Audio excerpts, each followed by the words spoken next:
What is happening, everybody? Welcome to the very first episode. I didn't even play any music, did I? No. I didn't play music. No, it doesn't matter. You want me to sing something? Can you sing? No, you can't it's sing. not a bad idea. The very first episode of Fairly Normal with Josh Wolf. My guest today, the very first guest, is the creator of shows such as My Name is Earl and Raising Hope and Yes Dear and it's not We're the Millers, because We're the Millers... Let's just say it's We're the Millers, because the Millers got canceled fairly quickly, whereas We're the Millers is a movie that people seem to really like. They really did like it. How many people called your show We're the Millers? Lots of people, and I would get credit for... In fact, I was on... By the way, Greg Garcia, everybody. Greg Garcia. Go ahead. How's it going? Yeah. I saw on the street in New York, someone was selling scripts, and it was We're the Millers, and I was credited as the writer. Not terrible. I thought that was great. Yeah. Yeah. Would you? Did you ever tell anyone? When someone said We're the Millers, you were like, yeah, that's right. I just say thanks. Yeah. Yeah. And then they asked me what Jennifer Aniston was like, and I'm like, she kind of a bitch.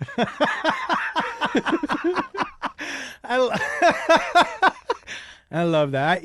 When people like, sometimes if you get credit for something that's not yours, I'm with you. I don't correct people. But I also don't correct people if someone says to me, my brother's this kind of asshole. Like around Christmas time, if someone goes, Merry Christmas, he's the asshole who goes, I'm Jewish. Oh. I'm like, what? Yeah, what's the point? What's the point? Just let that roll. Yeah. Now, I've known you for a long time. Yeah, it's been a while. Okay, so... I think we're almost done. This is it, right? This is the wrap-up, by the way. This is, just so you know, this is the wrap-up. Yeah. I met Greg, okay, so a long time ago, when this was before... Had you had a show on the air yet? I believe so. Yeah, I had show. I had the ironically named Built to Last on the air, which lasted 3 episodes. So yeah, I had one show on the air when I met you. And we, the studio that we were both working with, set us up to write the Josh Wolf show, basically. Exactly. Yeah. We were going to do a sitcom basically about your life, but it was decided that I was not experienced enough to do it on my own. So we were given an executive producer who was supervising me as a writer. Yes, you won't say his name, so I will. His name was Danny Jacobson. Yeah, it was a mess.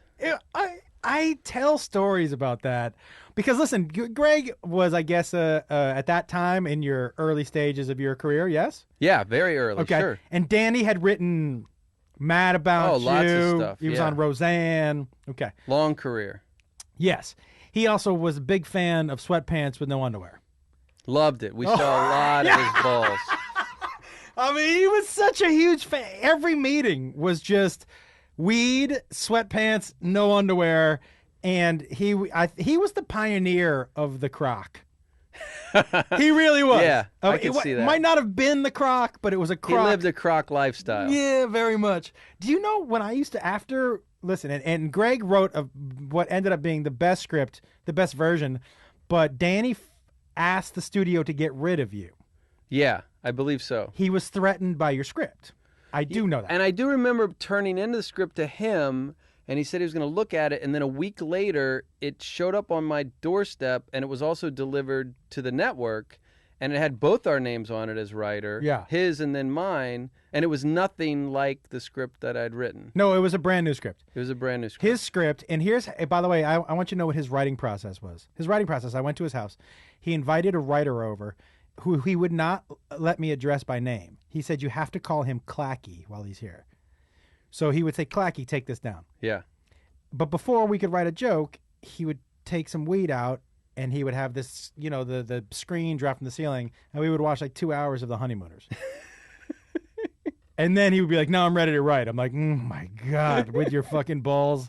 I mean, it was pretty terrible. That was a mess. I went over there one time, and he had come out of the bathroom, which he had stunk up, and I had my writer's assistant with me, and the writer's assistant needed to use the bathroom, but he didn't want to go in there because it stunk, and so Danny lit up a joint and then blew a bunch of smoke in there. And then my writer's assistant, who doesn't smoke weed or do any drugs, looked at me with like extreme terror in his eyes, and then went into the smoke-filled bathroom. Well, so basically, but I think that's a fallacy. Whenever you put a smell over, It's like when you spray potpourri, it just smells like shit on the potpourri. Like nothing. I don't think it helped. Yeah. Nothing covers up the smell of shit. No, he just got a little high and had to smell Danny Jacobson's shit. That was the end result. Yeah, that's his first chapter of his new book. Of that, yeah. All right, a couple people. Listen, just so you know this, and we talked a little bit about this. You are one of 3, I would say, TV writers where if I say their name, people are like, oh, I fucking love that guy. Like you have some notoriety, like a star, like a celebrity. You would not agree with that. No, I wouldn't. I mean, but I do. I appreciate that. I appreciate that there's people out there that kind of know my brand and the shows that they have liked. Because I always like to say I've created some shows you've liked and some you haven't cared for. That's how I describe myself. Let me ask you a question. How would you describe your brand? Because I have a question about your shows, but how would you describe your brand? I would say my brand, if I wanted to brand myself, I would say quirky with heart. That's where I feel like I do my best work, which I would say My Name is Earl and Raising Hope fit that category, and I've done some failed pilots that fit that category. Not to take anything away from the other shows that I've done, which may not fall into that as much, but I'd like to think that that is more my brand. And, you know, and when you do different shows, a lot of times you do different shows because of where it's going to be on the network. It's show business at the end of the day. Right. So if you're going to do things for a particular network at a particular time for a particular time slot you're trying to get, you're going to write a different show than you would write if you just sit down and go, I'm just going to write a script and then try to sell it. But here's the thing, man, which is, by the way, and you've had me on a couple of your shows, and I noticed that you always name my character Josh. Like, you don't think I'm smart enough to figure out somebody else's name? Or Are you? But here's what strikes me funny. Most shows either appeal to the middle of the country or the coasts. Yes? Sure. Okay. Your shows, the characters on your shows appeal to the middle of the country. They're very identifiable people. A lot of the jokes appeal to the coast. Like that's the crazy combination I feel like that you have that a lot of people. Earl was a very smart show. Yeah, and then we had really good writers who wrote very smart jokes, and I think, yeah, that's a very good combination to have. I mean, you know, if you can get everybody to relate to it, then that's when you're going to hit on all cylinders and do well. But one is about, see, I guess I know, where'd you grow up? Arlington, Virginia. Okay, and so where there's is Arlington's on that border of, well, we could be the north, or we could be... Yeah, I mean, Arlington's right outside D.C., so, like, I grew up in a pretty suburban, middle-class neighborhood. However, I have people in my family who are either have spent time in jail, who live a little further out that are more blue-collar. I had a friend in high school, a guy that's a fellow writer now, Mike Penny, who lived in a trailer park for a while, and I'd go over there and visit. So I had a lot of access to different parts of life. Access. Yeah, which were very interesting to me. But is that how you got, like, those Earl characters? Those go back to where you grew up? I think somewhat, yeah. I mean, certainly they're loosely based on, you know, I've had people in my life who went through AA many times and tried to turn their life around many times and always would be doing the making amends part of it and then ultimately screw up and get back to where they were. So that was certainly part of Earl. You know, I had one of my uncles was married to a woman named Joy, and I don't know. Maybe I just took the name from that and then put in my head what I thought that she actually was, because I don't have real good memories of her. As I'm saying this, I'm realizing I don't want her to She's get not upset. listening. No. Don't worry, she's not listening. She's not listening. Okay. So Earl, and somebody asked me to ask you this. I had so many people ask questions online, so I'm going to try to get all of them. So Earl, right? Yeah. When it gets canceled. Yeah. A shock to you? Yeah, really. I mean, we did a cliffhanger for the season 4 finale. And it was still getting ratings, right? Wasn't it? It was still doing pretty good. It wasn't at its height. What happened with Earl was it just exploded at the beginning. They put a ton of money into promoting it. It was like their big show. It actually really helped The Office, which wasn't doing very well, start to get a better audience. It did really well for them. And then they moved it. And that's always trouble. At least it's usually trouble. And they told me, don't worry, we're still going to support it, whatever, they're going to move it. anytime I've had a show get moved, that's when it starts going Death. downhill. And so it got moved, and then slowly it started to lose the ratings, and it settled into, what ultimately was a normal show for them. It wasn't at its height anymore. But I was a little concerned. It was the 4th season. I was like, I wonder if they're going to keep going it and doing it. And I asked NBC. I said, I'm thinking about doing a cliffhanger ending. Are we safe? And they're like, yeah, you're safe, no problem. And then we got canceled. It's the first time that I had because you have a pretty good. Here's what I love about you, dude. You have a pretty good grasp on reality. You're the most humble, ultra successful person that I know. Like, you are a truly humble dude. If someone tells you you're funny, there's a part of you that still doesn't believe it. No, I don't believe it. Which is fucking insane because, look, and I told you this when I asked you to come on do the panel on my show. You were like, why? I'm not a comic. I don't want to embarrass you. I'm like, dude, you're top 5 funny people. Like, your jokes are okay. So, but it's the first, like, I think it was the first time I had talked to you a little bit where you seemed a little mad. Yeah. You were like, well, fuck. Yeah. You seemed there was the first time I had seen a little anger from that. No, I was bummed out about the whole thing. I remember the press called me and they said, like, how do you feel? And I said, because NBC wasn't doing well at the time. And I said, well, it's hard to get upset about being thrown off of the Titanic. Yeah, I remember that. And the lady from the LA Times was like, oh my God, I wish you would let me print that. And I was like, why wouldn't I let you print that? It seems like the right thing to do, which I think they got pretty upset about. I remember that. But here's another thing, dude. What is the best about you, and ultimately what I'm learning about successful people, you have to have, especially in this town, at least a little bit of, fuck you. You have to have a little bit of that.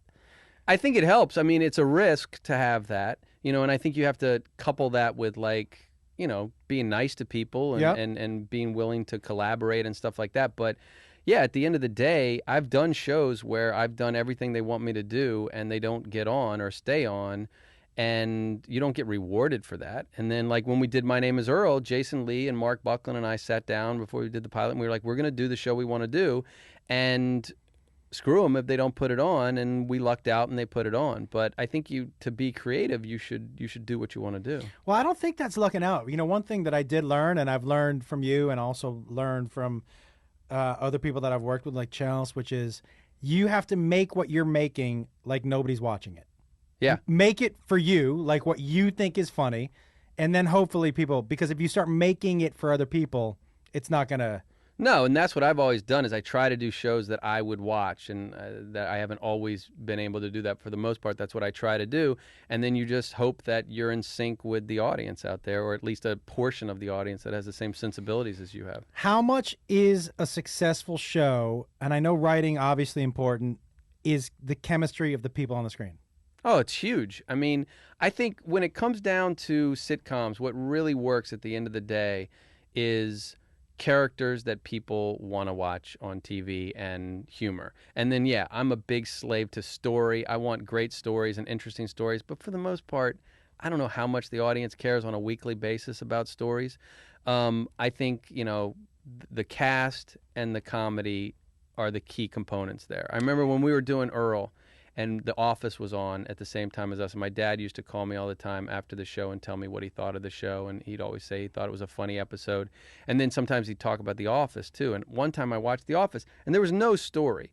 It was weird. It was just an episode where they were doing this, I don't know, this party, and it was just not much of a story. And then we had this really intricate story, and I thought, God, I'm killing myself on these stories with twists and turns. And there was no story there. My dad called me and goes, but did you see The Office tonight? That was awesome. And I said, but what was the story? Tell me what the story was. He goes, I don't know. See that guy fall off the bike? It's hilarious. Can I tell you something? Which is funny because I remember something you told me when you had me write on Yes Dear for a little bit. And you also co-created Yes Dear, right? Yes. Okay. One of the things I remember asking you, why, and I didn't mean it in a, why is this show still on the air? Yeah. But it was the question is, what do you think? And you were like, because, this is what you said. People like the characters. I guarantee them 2 laugh out loud moments a show. Story simple. You said simple story. I guarantee they're going to laugh twice out loud, and they like the characters, and that's enough. Yeah, I think it is. And then also, once you gain a little momentum... Oh, and physical comedy. You told me people love physical comedy. They love it. They love fart jokes and physical comedy. Yes. So why not give them a little bit of that? You know? I think, and I try to spice it up in my shows where it's like, look, if you don't like physical comedy, then there's going to be some clever, thoughtful jokes in there. But if you like physical comedy, there's going to be some of that too. And just try to like sparse it out, get it out there. That's probably the wrong word. Sparse? No, you wouldn't sparse something out. Sparse would be like there isn't a lot of something, right? You're asking vocabulary words to the guy who's got 8 words in the vocabulary. So I think sprinkle. Maybe you sprinkle it out. Doesn't Sparse play for the Seahawks? He's a new receiver. Yes, I have him. Yeah. I need him to go off. Was there any, as far as casting goes? Yeah. Can you think of a time for you where you either were like, oh, I didn't want that guy and I lucked out, or can you ever? Because how much of the casting ends up in your lap as opposed to the network? Because you've told me off script, off air about some people you fought for that you didn't get. But is there anybody where you were like, that was a surprise to me? What a fucking great surprise that was. I'm trying to think. I mean, I don't know if there was any great surprises because usually, I mean, I have fought for people in the past and then and lost, unfortunately. But I can't think of anybody that was really jammed down my throat, where I was like, no. Like everybody, usually, if they don't want somebody I want, usually we can find somebody that we agree on. Right. So I don't know if I've had any shocking things like that. How did you find Ethan Suplee? Well, Ethan was, I'll tell that first by saying how I found Jason, which was interesting because I wanted him to read the script, and he didn't want to read it. He didn't want to do TV, and then ultimately we got him to read it, and he came in for a meeting. And we had a great meeting. It was me and him and the director, and we left that meeting thinking, oh, he's gonna do it, and he said he's gonna do it. So they tried to make his deal all week, and then it was like Friday night, and they told me, go to bed. We just got to figure out the deal. It's gonna be fine. Woke up Saturday morning. They said he's out. He doesn't want to do it. He's not going to do TV. Who'd you have? Did you have a second choice? No, I had met with everybody under the sun. I mean, everybody from like Stephen Baldwin to Chris Penn to Luke Perry. Everybody in the world was coming in to read for this thing. Right. We'd been like at it for 2 months. I thought we finally had cracked the code. And so I was bummed out, and then I was talking to his manager, Gay Ribisi, who's Giovanni Ribisi's mother, and she said, I don't know what to tell you. I'm bummed out. So the next morning, I woke up and I took my son, who was 5 at the time, to the Santa Monica Art Festival, and I see Giovanni Ribisi, and I'm like, wow, that's weird. So I'm like, I didn't want to bother him, but I thought this is so weird. I was talking to his mother, and I said, hey, it's nice to meet you. I'm a fan, but also I was talking to your mother yesterday, and he goes, oh, my mother's right here. You should say hi. So I say hi to her, and then she said, oh, this is my daughter, and this is her husband, Beck. And I'm like, oh, hello, Beck. I'm like, this is shaping up to be quite strange. Quite an afternoon at the Big E. And I said, well, I'm here with my son. She goes, Jason was going to come with us, but he's so messed up in his head about this TV thing and not doing it, and he didn't come. I said, okay. Then I went with my son to go see Urkel play basketball in a show league. What? In a show business league. He specifically requested to see Urkel play basketball? No, because Jaleel and I are friends, and yeah. I knew he was playing in this league, so I went down there to watch him because I knew I was going to be in Santa Monica. And then I get a call, and it's Gay Ribisi, and she says, I just talked to Jason. He can't believe you were at the art thing. He thinks it's fate, and he'll do the show. That was the reason he decided to do the show? Yeah, so I said to her, I said, he should call me tomorrow because I don't want him to do the show because I went to the art thing. Because that's crazy. So as much as I'd like him in the show, that seems like a bad idea. Because it seems like he could be like, oh, I went into 7-Eleven instead of the Quickie Mart. I'm not doing the show anymore. Yeah, exactly. Seems like he's happy. Yeah. So we met, and then it made sense. He was just like, no. He goes, that got me thinking about it. But he said, listen, I want to do all different things as an actor, and I want to do TV. And if I'm going to do TV, I love this, and so let's do this. So he was on board, and then... Did you already have Jamie at that point? We had nobody. It was like, you got to get Earl before you get the rest of the cast. So that was it. So then, I don't know at what point we got Jamie. I mean, she just came into my office and started reading it. It was like, forget it. Everybody else go home. By the way, she was so good in that. Like, so Ridiculous. good in that. Ridiculous. And then Ethan was friends with Jason. They've Yes. known each other since they were 14. So he came in. He didn't really want to audition because he just says it makes him nervous and he's not great at audition. We ended up putting him on tape, and then we showed the tape to the network, and he got the part. But that's the thing. Like look, chemistry of the cast together. Look, obviously the words are super important. But if the people on the screen don't have chemistry while they're doing it, you're fucked. Yes? No, and that was such a bonus. I mean, here's two guys that like they're at craft service and they're messing with each Yes. other and throwing food at each other, and they've known each other until they're 14, and then they're on screen playing brothers and doing the same thing, and it just comes so naturally to them. I mean, I would imagine it's like hiring a couple to play an actual couple on TV. Yeah, because look, I always go back to, there have been a ton of scripts that I've read where I'm like, this is fucking funny. And then you see it on the screen, you're like, that is not funny at all. Yeah. And to me, it just has to do with the two people saying it to each other. No question. And a lot of times those characters come in and they do stuff that you wouldn't expect in your head, and it's so much better than even what you thought.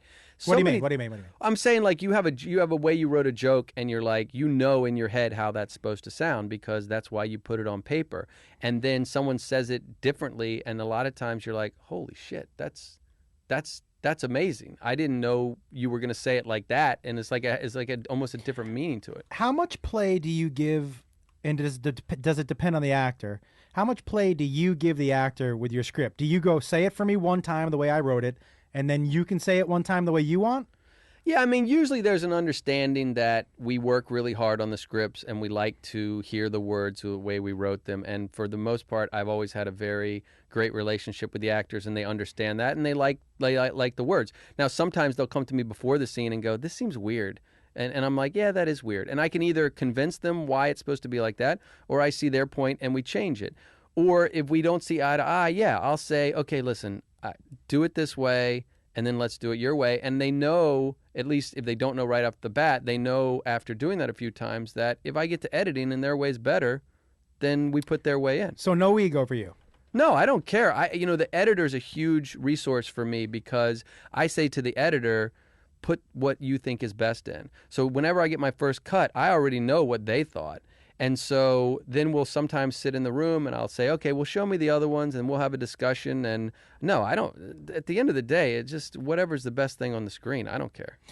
Dude, your Emmy speech was epic. That was fun. Anybody who's listening to this who has not heard your Emmy speech, it's another reason why, look, in a town where people take themselves entirely too seriously, you may not take yourself seriously enough.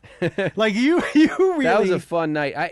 Someone was asking me the other day what my I had this meeting with this comedian, funny guy, and he was like, his name's Funny Guy. His name's Funny Guy. It's a great name for a comedy. I mean, it's just right there on. Maybe a little too on the nose. I'm just gonna say, Funny Guy maybe a little too on the nose. He delivers, Josh.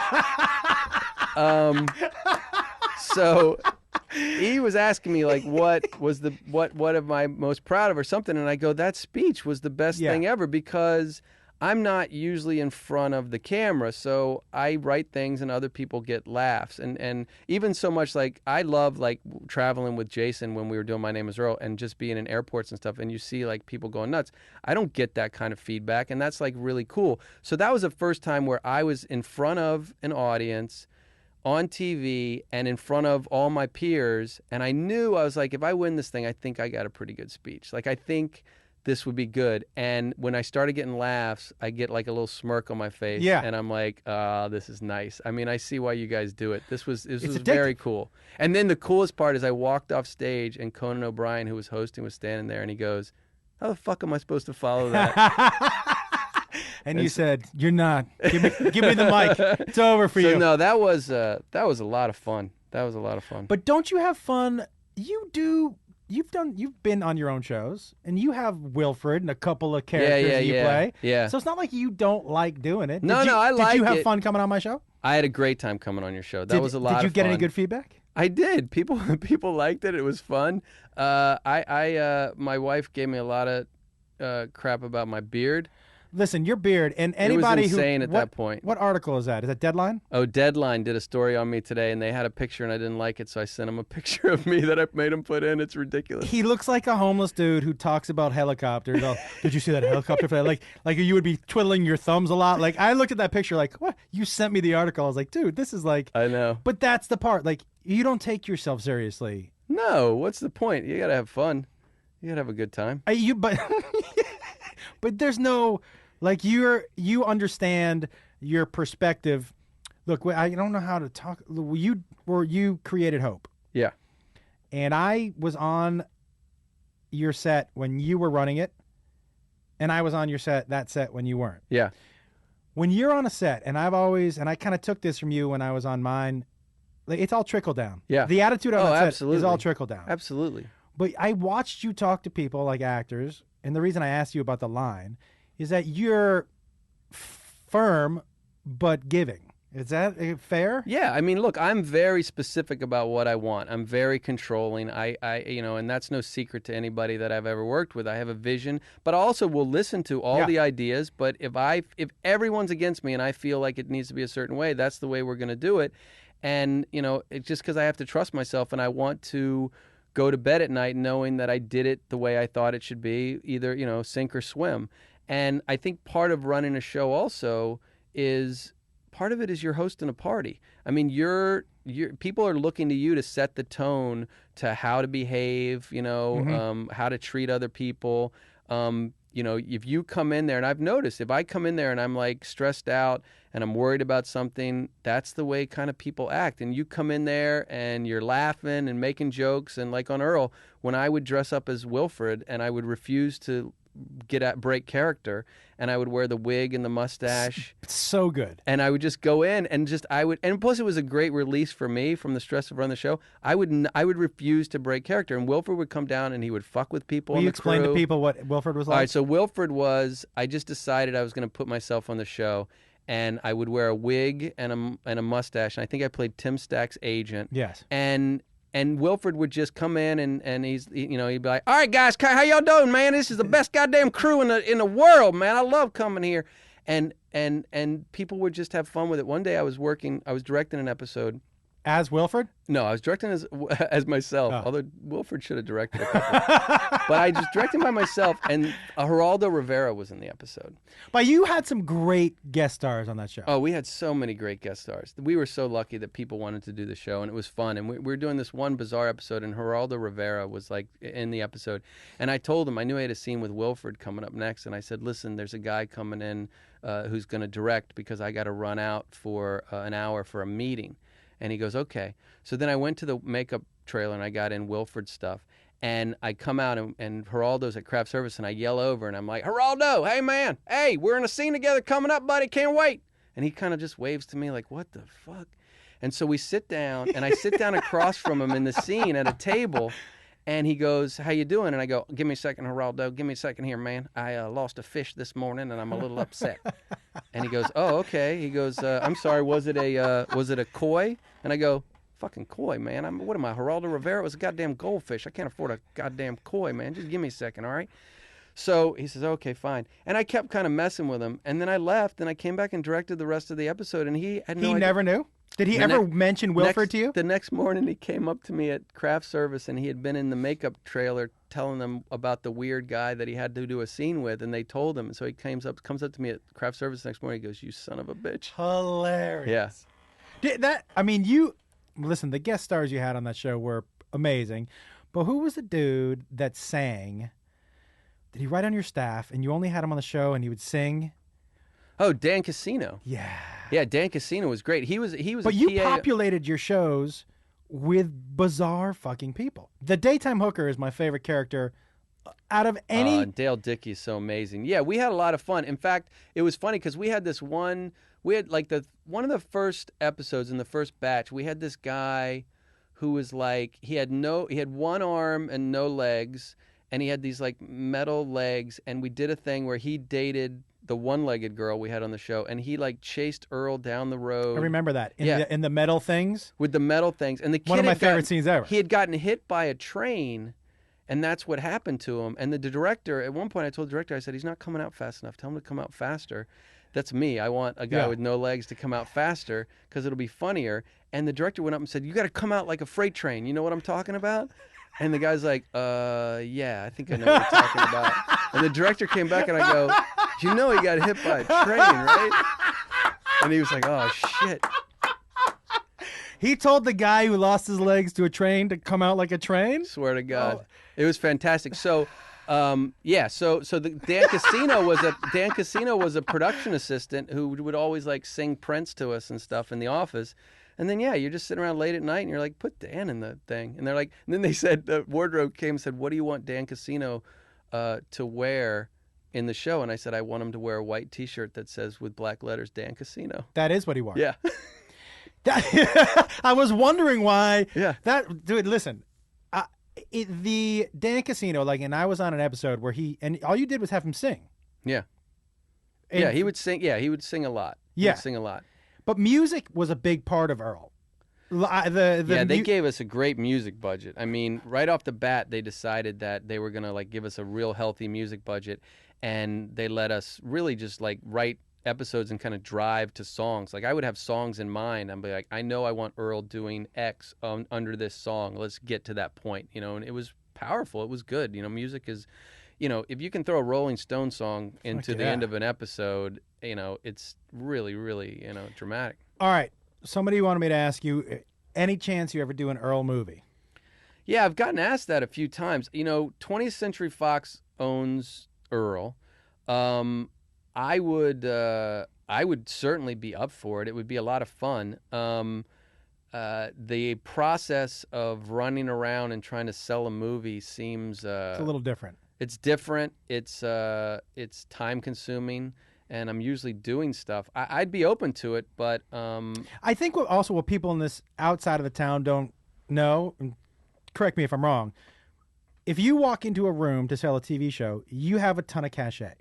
If you walk into a room to sell a movie, it doesn't translate. No, not so much. Literally, the crazy thing is you would think that this guy with that track record could walk into it and go, oh, he can write.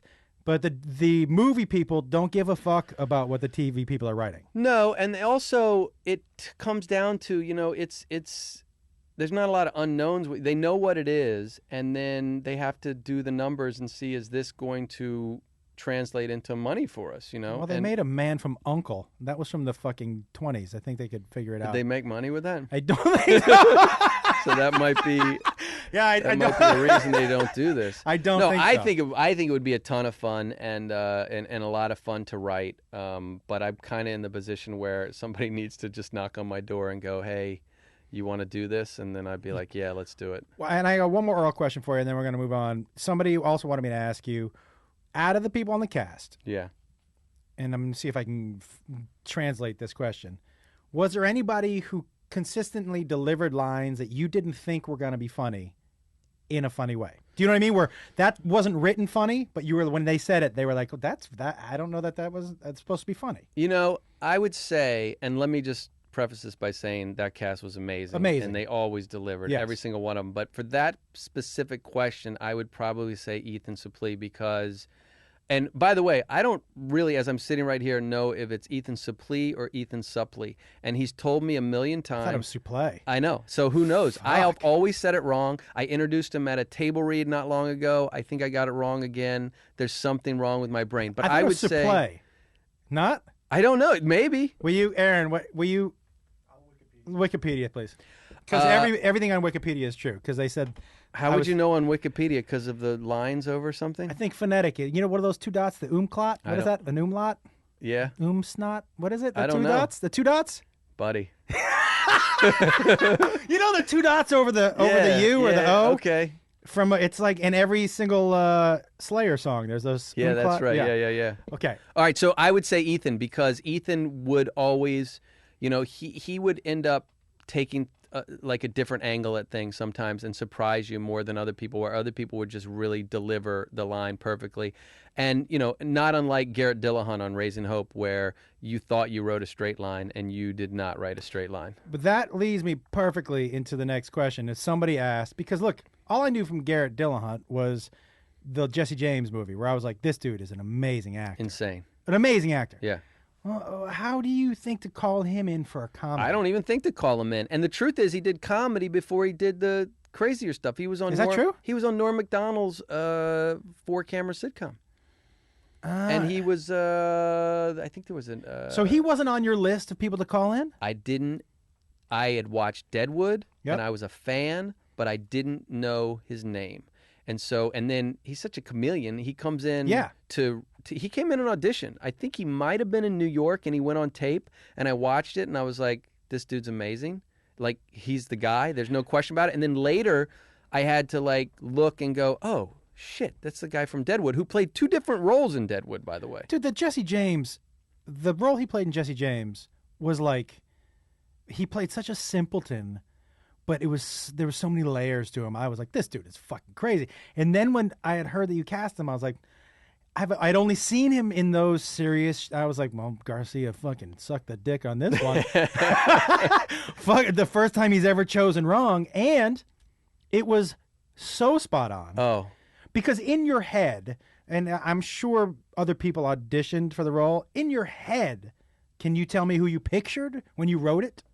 I think in my head, you know what? I might have pictured Rappaport, because I think I picture Rappaport a lot. Yeah, he's funny when I'm writing stuff. In fact, there was a time where Rappaport was going to be Earl, but it was way before Michael Rappaport. Everybody. Yeah, Michael Rappaport.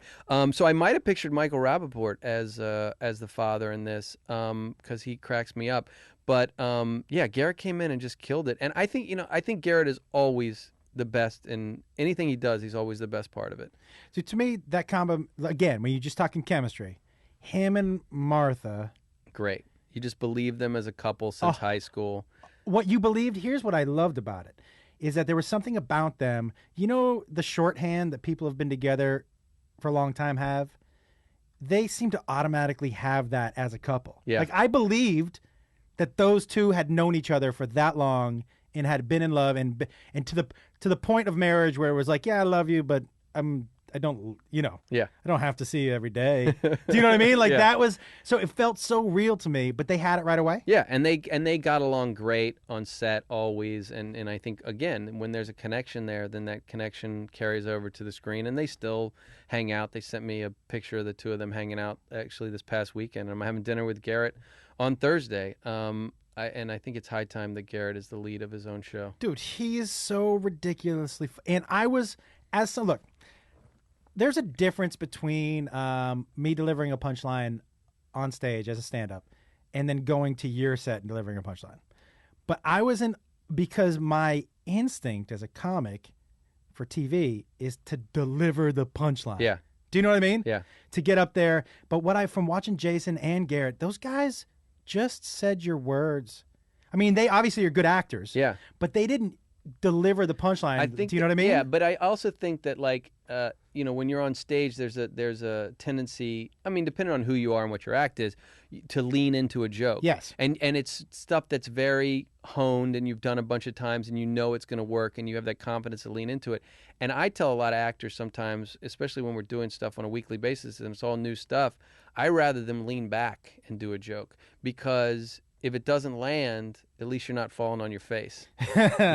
You said something to me, and I don't know if you remember this. There was one. Look, my character on Earl died, and there was I died in a Murphy bed, which was a great way to go. You did. That was fun. That was a great way to go. But there was one episode where I had a lot of lines, and there were some things that I was just curious. I was like, I don't know how to do it, and I asked you. I was like, should I say it like this or say it like this? And you said, just say the words. And I said, no. But when I say to you, you were like, just say the words. Just say the words. It's gonna be fun. Yeah. And that was also, it. and I think sometimes I say that too, because I don't want to get anybody's head too much before we do it. Because I'll always walk over and go, listen, hit this word a little bit more. Yeah. Or I'm not shy. I'll give a line reading, which won't be a great performance, but you'll kind of get the gist of it. And I have some actors I've worked with that do not like line readings. A lot don't. Why? I think it's. Can you explain to people what a line reading is? A line reading would be like if I just come up to you and I do, like if you're supposed to say, all things comedy. Right. And I go up and go, say all things comedy. Right. And I'm doing it for you, and then I want you to mimic me. And I think part of it, look, there's ego there that you don't want to be told how to do the line. But I think more importantly, the actors that don't like it, like Mike O'Malley didn't love it.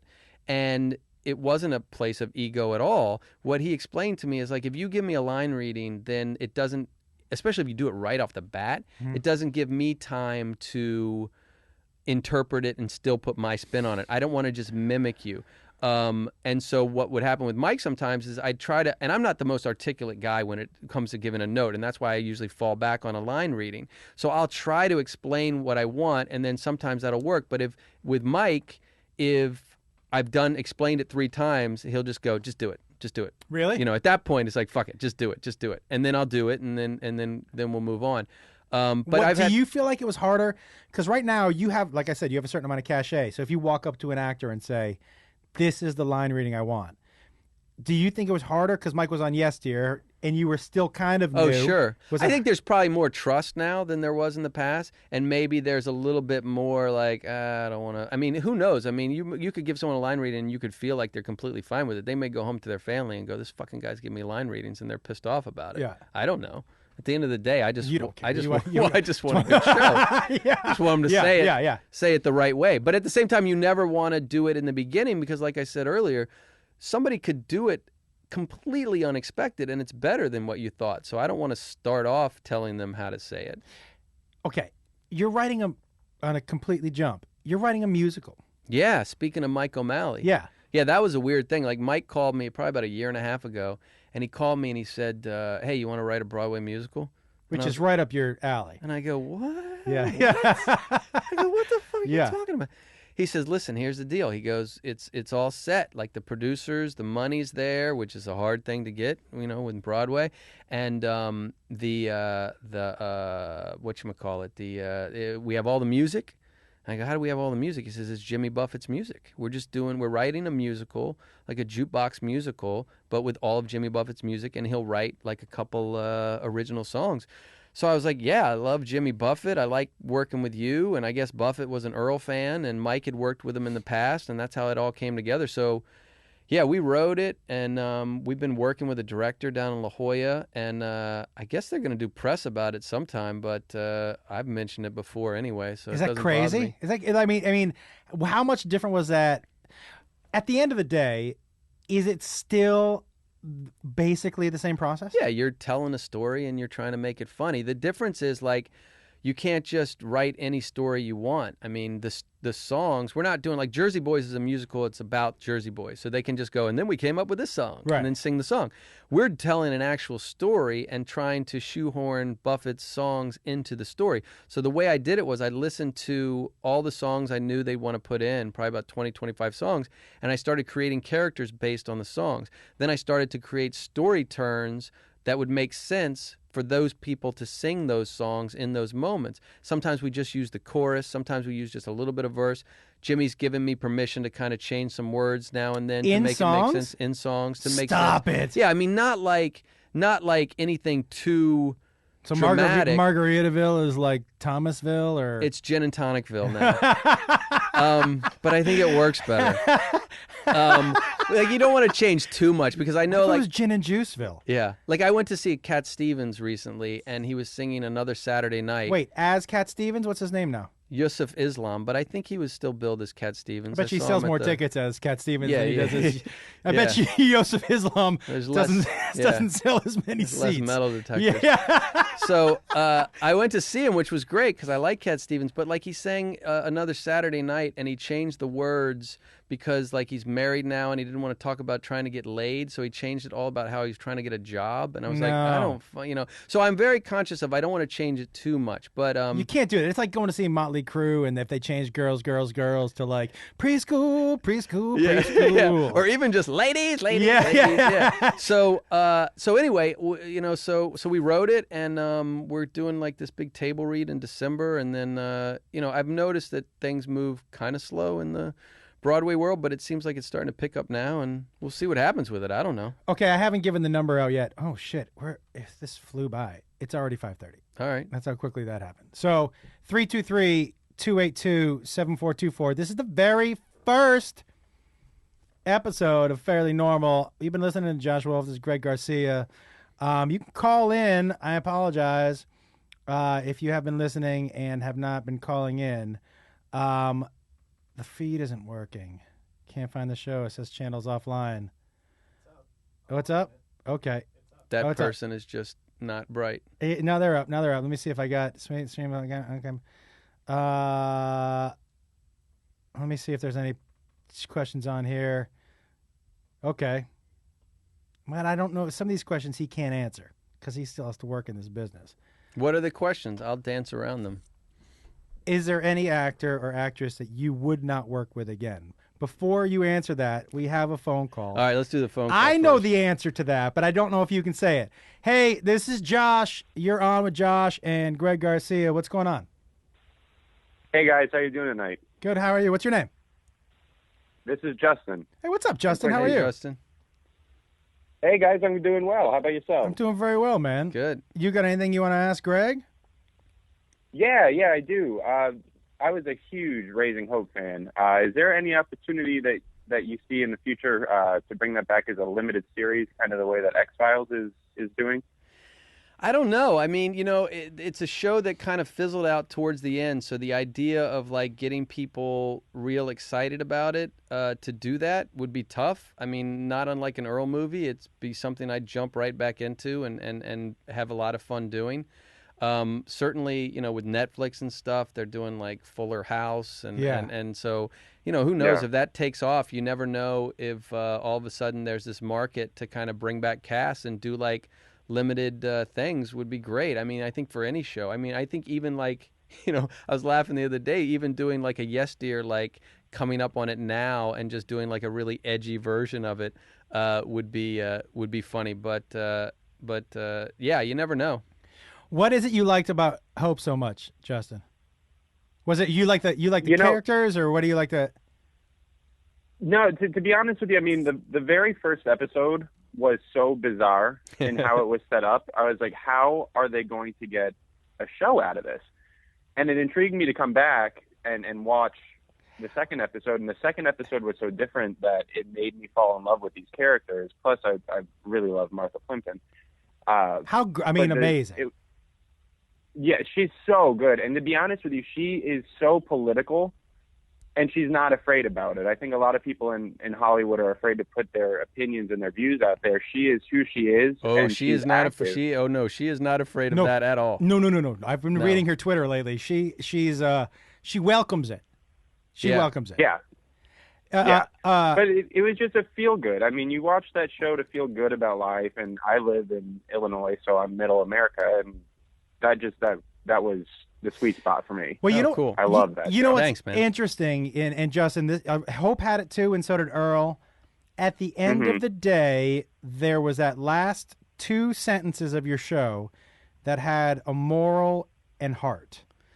Yeah, right? we wouldn't do it every week. I mean, sometimes we'd have episodes, and I'm like, we're jamming this in here. Right. Let's just go out on jokes or whatever. But yeah, for me, if I can make you laugh, somebody told me once, they said, your shows are funny, but you know what? After I watch them, I feel good. And that meant a lot to me. And if I can have that moment, I like it. And I think maybe it was a little bit completely different shows, but when I came up in the Miller Boyette camp of Family Matters and all their shows, they would have that, what they would call their violin moment at the end of the show. And it was done a different way, but it was still a structure where you're laughing, and then there's a nice thing. And if you can do that organically and in a way that people don't think it's cheesy or anything, I think that's worthwhile. Yeah, I agree.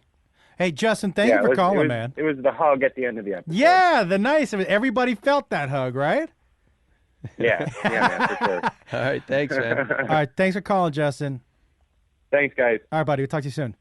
You know what's funny, dude, is that, and I also, listen, I remember certain things that you say because you are a successful dude, and I respect not only the way that you've gotten your success, not only have you never wavered of what you like to do, but you've stayed like a humble, good dude. But I remember that Yes Dear pilot episode. Yeah. There was that one scene with the baby in the casino. Yeah. And you were like, this scene is going to sell the show. Yeah, the baby walking on water was that's the only thing that the show tested mediocre, and then at the end this baby walked on water because of the thing they did with the video, and that spiked through the roof, and that's the only reason the show got on the air, which is crazy because like one joke got that show on the air. But it goes, what a great lesson is, make people laugh. Yeah. Make people laugh, and that's going to be, okay, the question about, is there one person that you would not... Yeah, I'm not going to answer. I know you can't. But I'll tell you this story about yesterday and the baby walking, which is funny. Okay. We were in the casino and we were shooting where the baby walks, and we have twins. And the baby's supposed to walk like 2 steps and fall down. Well, the baby just learned how to walk, and I'm thinking it'll walk and it'll fall down, but it's walking. It's not falling down. It's not falling down. Oh my God, Jesus! And we're shooting and shooting and shooting, and I'm like, what are we gonna do? And I said, hey, listen. What if we tied a little bit of like fishing wire to the back of the kid's belt loop and gave it just a little tug on his butt? And everybody looked at me like I was crazy, but I have kids. They fall on their butts all day long. Yeah. Like, what's the big deal? So they go, no, you're crazy. You can't do that. And so I said, all right. And then we kept shooting and kept shooting. I go, hold on, I'm going to talk to the social worker. So I said, hey, listen, could we tie a little... He says, I don't know. He says, let's talk to the mom. And we talked to the mom. And the mom says, yeah, they fall on their butts all the time. What's the big deal? So sure enough, we tie the kid's belt loop to the fishing wire there. Hilarious. And I got the prop guy like standing off camera, getting ready to go. Why the prop guy is the one that's in charge of tugging the baby, I have no idea. The baby gets up and starts to walk towards this stool. We're not even rolling. The guy panics, pulls it. The kid goes forward instead of backwards and cracks his head on the stool. Starts screaming bloody murder. The mom goes in and picks it up. The whole soundstage is just quiet. Everybody in the whole place is looking at me, judging me. And the kid cries, and I leaned over to Alan Kirschenbaum and I said, all right, let's tie the other one up and give it another try. Which they would not do. So we actually end up just reversing. We just had the kids sit down and stand up, and then we reversed the film. Hilarious. Yeah. We have another one. That's a great... The fact that you tied up a baby is pretty amazing. You got to get the job done. Hey, you're on with Josh and Greg. Welcome to Fairly Normal. What's your name? Where are you calling from? My name is Carrie, and I'm calling from Orlando, Florida. What's happening, Carrie? Fantastic. How are you? I'm great. How are you guys doing? I'm doing very well. Doing good. You got a question for Greg? Yeah. What was it like working with Will Arnett on The Millers? Will's awesome. Will, I had known Will through a friend, actually through Mike O'Malley. Keep talking about him. And I saw that Will's show was going to be canceled. I read in the trades that Up All Night wasn't looking good. So I texted him and I said, will you come look at this pilot? And I'd always liked Will and been a fan. And he was great. I mean, we both hadn't done multicam in a while. And that show was, kind of, right out of the gate was pretty good, successful, in the ratings, and then they moved it around, and then we kind of got unexpectedly canceled too. But working with Will was fantastic, and one of the things Will said to me that was so funny is we got canceled like on a Friday, and they said that we could shoot the last episode if we wanted to. And so I talked to Will and I said, what do you think? The crew gets paid. And he's like, yeah, let's just do it. Let's just have fun, So there we are Monday, and we're after the weekend, and everybody had written about the show being canceled. And he goes, all weekend long, all I read was like, Will Arnett show killer. Will Arnett show killer. It's like, obviously after my first show got canceled, they didn't write that. But as soon as the second one got canceled, they wrote Will Arnett show killer. And when the third one got canceled, they wrote Will Arnett show killer. And the fourth show got canceled, they wrote Will Arnett show killer. He goes, there's other components here. There's other actors. There's writing. There's all kinds of things. There's time slots. He goes, but I got to tell you, with this one, finally, they might be onto something. And so I just love that about Will, because he doesn't take himself too seriously. He's absolutely hilarious. He's a pro on set. I loved him. I just absolutely loved the experience. Was he? Did you ever let him go? Is he a good improv guy? Yeah, he wouldn't so much improv as much as like he would come over and pitch jokes and we'd do them, you know. He wouldn't like just on the fly just start saying things. He'd always come check with me first, or not even check with me as much as just like pitch. Or he might have like he might be halfway there with a new joke and then we'll talk through it together and come up with something we both like. And so it was very collaborative, and he'd come up to my office and talk about certain scenes and we'd talk through it together. So yeah, he's a funny guy. He's a good writer. So are you more open to that process, like a collaborative, rather than somebody improvising? Are you more open to somebody coming before the scene and going, I want to try? I'd rather do that, because then we can just get on the same page, because sometimes people think something's funny, and it is, but it might undermine their character. It might hurt the story in a certain way, you know, just because sometimes you can get a laugh, but it kind of takes over the scene or makes it seem weird, you know. So I'd like to be able to talk to them about that. Awesome. Any other questions for Greg? Nope, that was it. But Josh, yes. Big fan of yours. Been listening to you since Josh and Ross. Thank you. Just want to say, keep up the good work, man. You are funny as shit. I appreciate it, man. Thank you for calling in. Absolutely. Have a great night, guys. All right, bye. Take care. What? And I know because we both have street parking, we don't want to get towed. Oh yeah, that's right. What? That's a big thing at the All Things Comedy. We could find a hotel room around here and just hunker down. That's how big a stars we are. Street parking. What is there anything that you haven't done?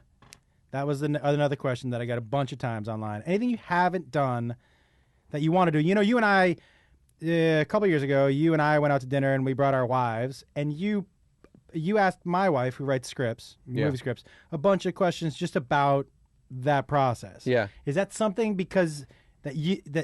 is that something you want to do, or you? I mean, I'd love to do a movie someday. I mean, I've been so spoiled in the sense that when you're a writer of TV and you create shows, you get the final say on everything.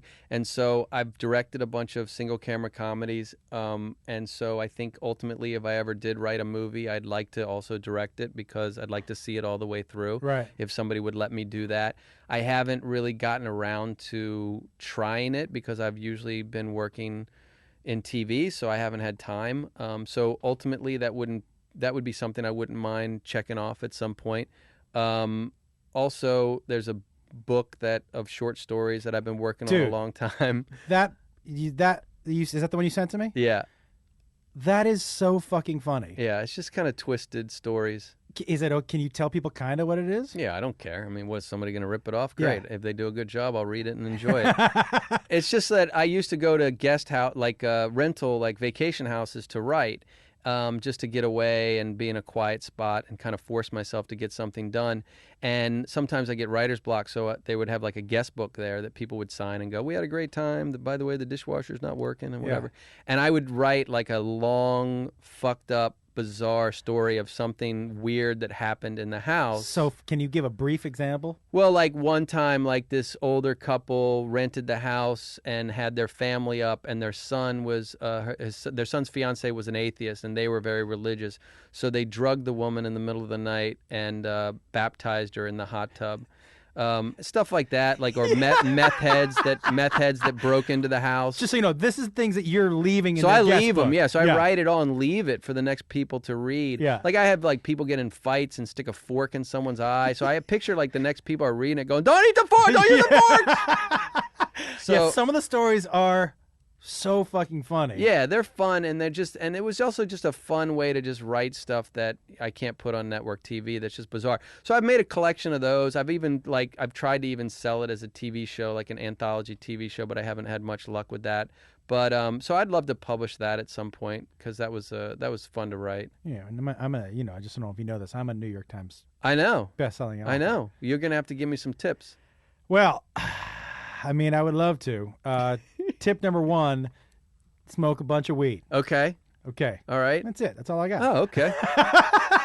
Seems like that's my tip number 1. Seems pretty easy. I actually, somebody asked me this weekend, and I was on this interesting. As a comic, man, sometimes I come back from weekends. It's hard sometimes not to breathe. Like this weekend was not ticket-wise. Yeah. Was my worst in 8 years. Okay. So it's like you come home kind of licking your wounds and wondering. It's really hard to fucking It's tough when you get knocked down to get back up. Yes. But here's my look, you always seem, even though you seem to get up and end up on TV, but like one of the most important, like in this business in general, is that word no or all that shit doesn't seem to, and maybe it does and you handle it well, but it doesn't seem to affect you. Well, it affects me. I try to make it affect me in a positive way. I've never done anything that's been any good that I wasn't angry at somebody for turning something down. And I use that anger to fuel me to do the next thing. Like Yes Dear, I think, stayed on the air for 6 years because the critics shit all over it. And I'd wake up every morning and go, yeah, you know what? You're going to fucking watch it for 6 years, you motherfuckers. Then I created My Name is Earl, and I pitched it all over town, and everybody said it's not a TV show. Sorry, we're not going to do it. And I just hung on to it, and I battled, I finally got it on. Then it got canceled. I was mad about that, so I ran over to Fox and pitched Raising Hope because I wanted to get that going. So, you know, I said something to my son who plays hockey. He didn't make, a couple years ago, he didn't make the A team. He made the B team. And they have these tryouts all weekend long where Friday night you try out and then they tell you if you made the team. And Friday night he tried out, he didn't make the team. Saturday night he tried out and they told him he didn't make the team yet. And then Saturday he tries out again and they told him specifically, you're on the B team, you didn't make the A team. So now you have Sunday worth of tryouts, which really doesn't mean anything. You just go there and skate. And we're driving and he was bummed out and we were driving and I said, you're going to skate hard today. I hope you're going to skate hard today and really kick ass out there. And he said, why would I do that? It doesn't matter anymore. They told me last night I wasn't on the team. And I said, because today is the first day you start showing them they were wrong. Yeah. And he got this like spark in his eye and he was like, yeah, I get that. Dude, let me tell you something. It's one of the things that I tell my kids, but it's one of the things that I came home from this weekend with. I have never wanted to do a podcast more than I wanted to come in here today. I've never, like, I wrote all yesterday, like that knocked down. Yeah. There's only, you can do one of two things. You can lay down there. Yeah. Or you can get up and go, yeah, fuck you. I just wrote a script. I loved it, man. I wrote this script. I thought there was going to be a bidding war all over town in the cable and streaming space. I loved it, man. I sent it out everywhere and just shit the bed. Nobody wanted to do it. It's just, it got passed everywhere. And I found out like the last couple no's last week and I was like, oh man. And then this weekend, I just spent all weekend coming up with a new show and I love it. And I'm going to go pitch it, you know, in the next week. And that was all because I was like, well, what am I going to do? I got to do something. Did you know that whenever I go to the gym, and this is a very disturbing fact about me. Okay. When I go to the gym? When I go to the gym, yeah, I pick one person a day to hate. Okay. And I just hate their face and I hate the fucking shirt they're wearing. And I work out angry. Yeah. Because of that. Like, it's the same thing. Like, like riding angry, working out angry. Yeah. But that, every now and then, like, somebody will glance over to me. I've had a guy say to me, hey, man, do I know you? Because I'm looking at him like I want to shit on his face. Do you know what I mean? Yeah. And he's like, do I know you? I'm like, I'm sorry. I picked you out to hate today. Yeah, he's like, sorry. I'm sorry. You picked me out to what? I'm like, no offense. I can pick somebody else. But I kind of told him, I work out angry, and I put some angry music on, and then I look at your fucking stupid face, and it makes me want to work out. And he's like, okay. Yeah. Well, you look great. Yeah, thanks, buddy. You look. I don't know if you're fishing for a compliment, but you look fantastic. No, I'm not. I'm just saying that the anger definitely helps fuel the anger fire. Can be a very good thing if you use it properly. All right, Greg Garcia, we don't want to get towed. All right. It's 5:45. Let me just say this. Listen, it speaks volumes that, and I know where you live. It speaks volumes of just the fucking person you are, that you're here in Hollywood. You know you're going to have to drive back in that fucking traffic. I know. I don't like leaving my home. I know. It speaks volumes, dude. And here's what I will say, the last thing, and I know you're not a big fan of compliments or anything, but the last thing that your success has shown me is that you can be a good guy who treats people well and still get to do what you want to do and be successful at it. Like I think that's true. And I'll tell you this. I'll tell you to address that point.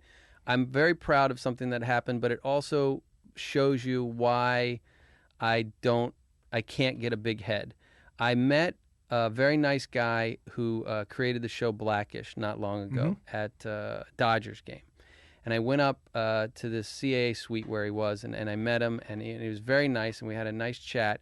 And what he said to me, he gave me the obligatory, like, I like your shows and stuff like that. But then he said, I've never heard anybody say a bad story about you, which I think for the time amount you've been in the business, and trust me, I'm sure there's people that you can find them. But I said, wow, that's very cool. That means a lot to me because that really is more important to me at the end of the day than the shows and stuff. That because the whole reason I got into comedy is I want people to like me. That's why I started telling jokes in elementary school, right? So that's very important to me. So that was really cool. Then I went home and my wife was half asleep in bed, and I told her that story, and I said, yeah. And then he said that he'd never met anybody that can say a bad thing about me, and she immediately said, have him call me. So yeah, or they could call Ambien Greg. He's a good time. Ambien Greg is a good time. He hasn't been around in quite some time. I know. I used to get texts from Ambien Greg. Oh, Ambien Greg would eBay shop.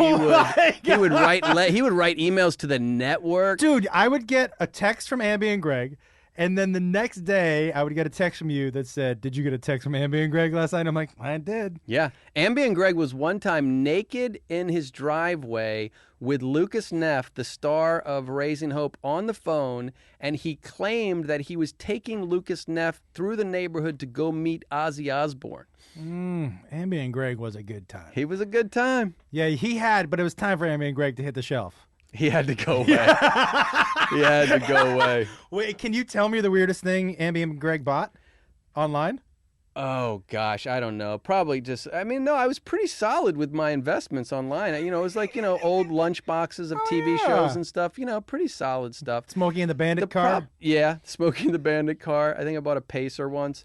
You did buy a Pacer. Yeah. The problem with Ambien Greg is I would somehow, like, my wife was so frustrated with Ambien Greg, and I would sometimes be doing stuff like crazy to like I was doing a bit, but the things were so crazy that it wasn't really a bit because I was like I was getting in my car naked at one point, and the neighbors had some guests over and they were leaving and they looked over and she's just yelling at me, and yeah, Ambien Greg had to go, but he was a good time. No, Ambien Greg was good stuff. Yeah. Guys. Hey, maybe I'll do this again and Ambien Greg will do it. Listen, I'm going to tell you something right now. I would love, Ambien Greg can come in and he'll talk to Mushroom Josh. And I promise you this, the day I leave Hollywood to retire and all my stuff is packed up in the car, the last stop I make will be Ambien Greg will do an interview, and then I'm hitting the road. Can't Okay. wait. Me either. Guys, thank you for listening to the first episode of Fairly Normal. And thank you, Greg Garcia, man. Thank you. Appreciate it very much. And we will see you guys. We're gonna do this every Monday. It'll be online every Tuesday, and then once a week I will drop a solo podcast that I will be doing from my hotel room. That will be Hi Josh. Hi Josh does solo hotel room podcasts. The one from this weekend is really bizarre. Thank you for listening. We love you.